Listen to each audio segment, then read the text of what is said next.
దందగాక ఇంట్లో కూడా రాణిస్తలేరయ్యా. ప్రభుత్వాన్ని ఏం కోరుకుంటున్నారు?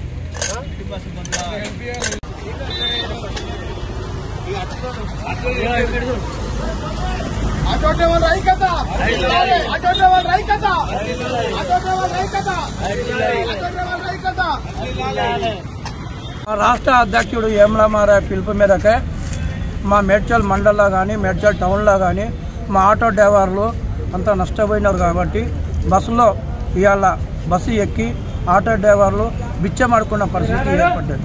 బిచ్చం అడుక్కున్నాము. మా బతుకులు ఎండిపోయినాయి. మా బతుకులు బాగుండాలంటే మా రేవంత్ రెడ్డి అన్నగారు మాకు వర్తక సాయం చేయాలి, మా కుటుంబాలను ఆదుకోవాలి. మేము మా మారన్న పిలుపు మేరకే మా ధర్నాలు కానీ రస్తరోకలు కానీ బిచ్చం అడుక్కున్న పరిస్థితి ఏర్పడ్డది.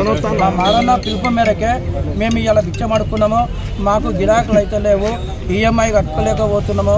మా భార్య పిల్లలను మా కుటుంబాలను పోషించుకోలేని పరిస్థితి ఏర్పడ్డది. 33 జిల్లాలలో దేశవ్యాప్తంగా బిచ్చం అడుక్కుంటున్నాము. ఆటో డ్రైవర్లం బిచ్చం అడుక్కుంటున్నామయ్యా. మా పరిస్థితి ఎవరు పట్టించుకుంటారు? మా కార్మిక సంఘాలు మా మారన్న పిలుపు మేరకే ఈరోజు బిచ్చం అడుక్కున్న పరిస్థితి వచ్చింది.